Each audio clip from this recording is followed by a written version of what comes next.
सतगुरु रूपी प्यारी साध संगत जी, प्यार और सत्कार से कहना धन निरंकार जी।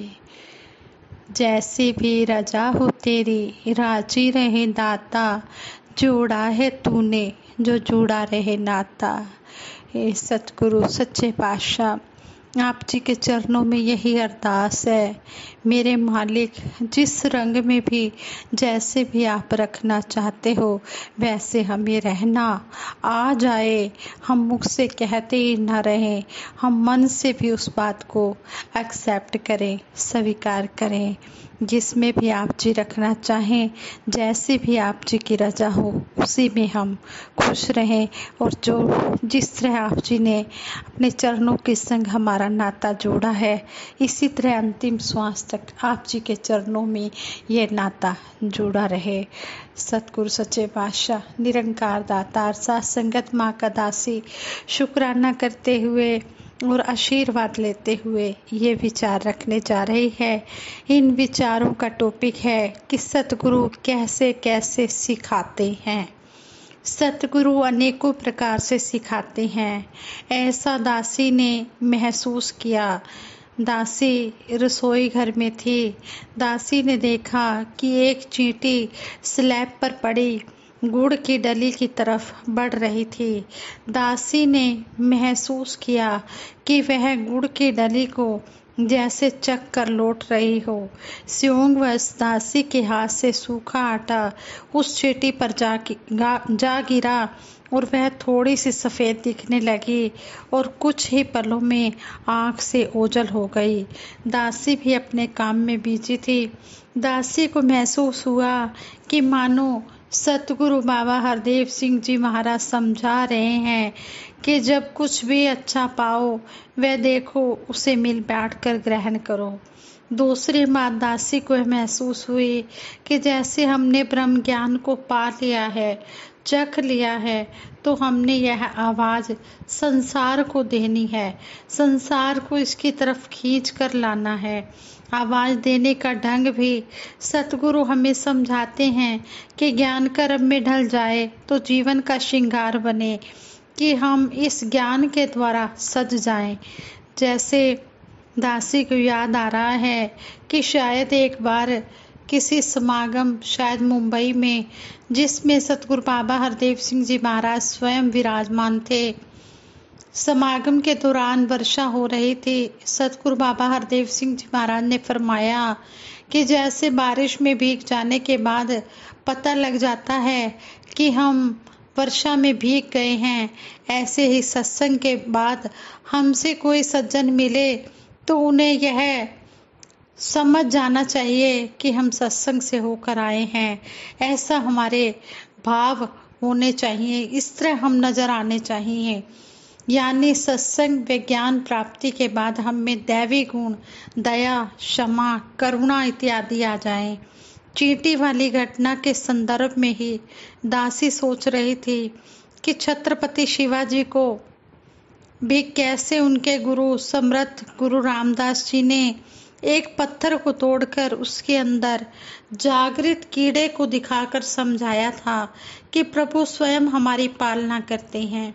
सतगुरु के समझाने के अपने अनंत ढंग हैं। जिस भी भाग्यशाली मनुष्य को समझाना चाहते हैं, अनंत तरीकों से यह समझा देते हैं, बशर्ते वह समझ पाए, वह अमल कर पाए।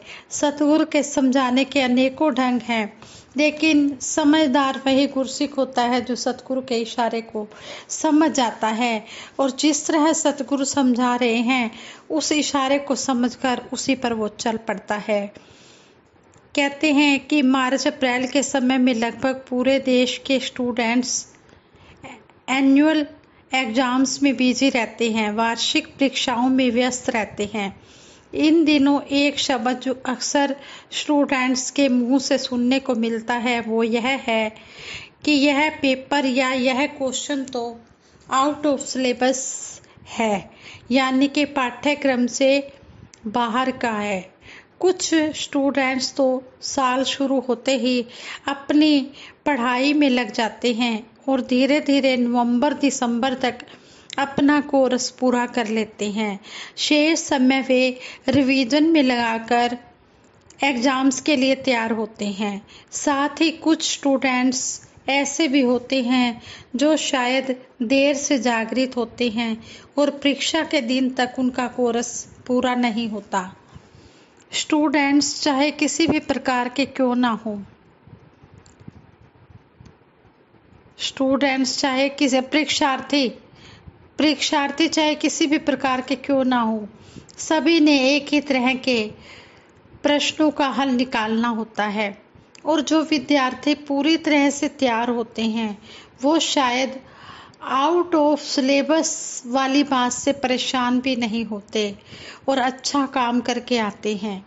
इसके विपरीत देरी से तैयार होने वाले स्टूडेंट्स अक्सर आउट ऑफ सिलेबस से विचलित होकर गलत सॉल्व कर बैठते हैं, क्वेश्चन जो है गलत सॉल्व कर बैठते हैं। इस परिस्थिति में सबसे इम्पोर्टेंट बात यह है कि एवरी स्टूडेंट को आउट ऑफ सिलेबस वाली परिस्थिति के लिए तैयार रहना चाहिए। आप ऐसा नहीं सोच सकते कि जैसी तैयारी आपने की है पेपर भी उसी के अनुसार आएगा। ऐसा संभव तो है परंतु ज़रूरी नहीं। यह बात तो रही स्टूडेंट लाइफ की। अगर अब हम इसी बात को अपने पूरे लाइफ में लागू करें तो हमें भी लाइफ में बहुत कुछ आउट ऑफ सिलेबस, पाठ्यक्रम से बाहर है से मिलती जुलती अवस्था वाला सामना करना पड़ता है। हम अपने आप से पूछें कि क्या हम उस अवस्था के लिए तैयार हैं। घर में शिशु का जन्म होता है, उसके जन्म से ही उसके फ्यूचर के सपने बनने शुरू हो जाते हैं। एक अलग तरह से हमारे दिलो दिमाग में उसके फ्यूचर के प्रति एक कल्पना बन जाती है, परंतु समय के साथ साथ शायद वो सारे सपने, सारी कल्पनाएं एक एक करके खत्म होने लगती हैं। क्या हम सचमुच उन परिस्थितियों का सामना करने के लिए तैयार होते हैं?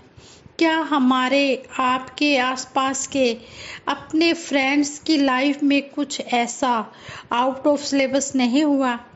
कोई हमारी बहन छोटे छोटे बच्चों के साथ विधवा हो गई, किसी के घर में जवान बेटे की मौत हो गई, किसी का बेटा बुरी संगति में पड़ गया, किसी ने बिजनेस में इतना नुकसान उठाया कि विरासत में मिली धन दौलत ही गंवा बैठा, किसी ने कर्जे के बोझ में दबकर सुसाइड कर लिया।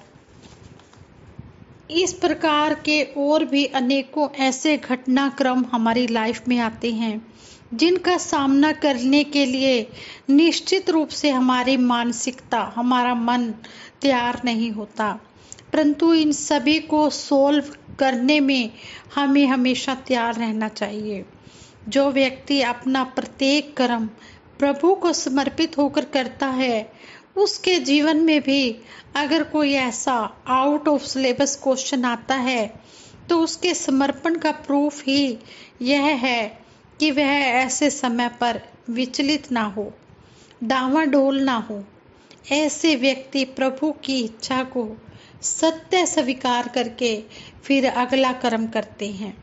इतिहास साक्षी है कि भगवान श्री राम जी के जीवन में वो सुबह आने वाली थी जब उनका राज तिलक होना था, परंतु कुछ ऐसा घटनाक्रम घटित हुआ कि उन्हें 14 साल का वनवास हो गया। एक ऐसा क्वेश्चन आ गया जो शायद आउट ऑफ सिलेबस था, परंतु क्योंकि भगवान श्री राम जी इस परिस्थिति का सामना करने के लिए मानसिक रूप से प्रभु की इच्छा मानकर तैयार थे, इसलिए उनके चेहरे पर ना कोई शिकायत थी ना कोई शिकन। केवल यहाँ तक ही विपरीत नहीं बल्कि वनवास में भी सीता हरण और अयोध्या लौटने पर माता सीता जी का बाद में धरती में समा जाना, क्या यह फ्रॉम सिलेबस पाठ्यक्रम के अंदर से था? निश्चित रूप से नहीं, परंतु भगवान श्री राम जी ने हर परिस्थिति को प्रभु का प्रसाद मानकर एक्सेप्ट किया, स्वीकार किया और अपनी समान मनोस्थिति के कारण ही इसलिए आज भी पूजनीय है। मर्यादा पुरुषोत्तम भगवान श्री राम जी के नाम से पूजे जा रहे हैं। वास्तव में हम सभी को आने वाली हर परिस्थिति का सामना करने के लिए मानसिक रूप से तैयार रहते हुए हर कर्म को प्रभु को समर्पित करके अपनाना चाहिए, ताकि लाइफ में यदि कुछ भी आउट ऑफ सिलेबस आए तो हमें वह विपरीत परिस्थितियां विचलित ना कर पाएं, डावाडोल ना कर पाएं। कहते हैं राजी हैं हम उसी में जिसमें तेरी रजा है, यूं भी वाह वाह है और यूं भी वाह वाह है।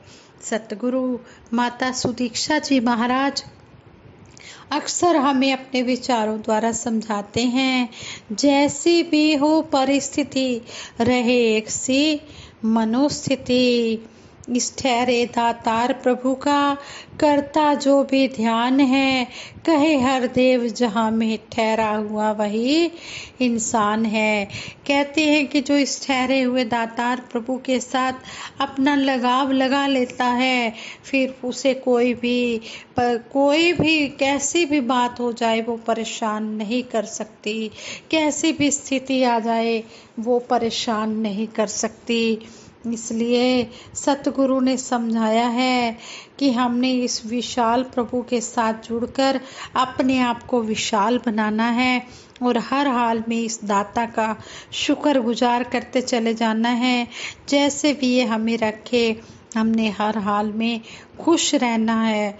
जो भी ये कर रहा है हमारे लिए अच्छा कर रहा है और जो भी आगे होगा हमारे लिए बहुत अच्छा होगा। हमने मजबूती के साथ इस निरंकार प्रभु के साथ जुड़ के रहना है। स्थिर से नाता जोड़ के मन का हम जीवन को अपने सहज बनाएं। हम इस स्थिर के साथ अपने मन को जोड़ के रखें और अपने जीवन को सहज बनाएं और खुशियां ही खुशियां पाते चले जाएं।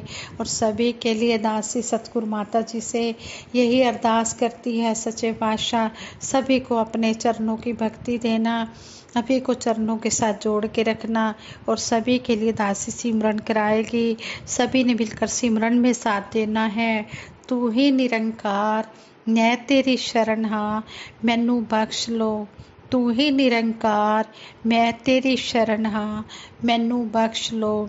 तू ही निरंकार मैं तेरी शरण हाँ, मैनू बख्श लो। बोलिए सतगुरु माता सुदीक्षा सविंदर हरदेव जी महाराज की जय। निरंकारी राजमाता गुरु वचन अवतार की जय। साथ संगत जी प्रेम से कहना धन निरंकार जी।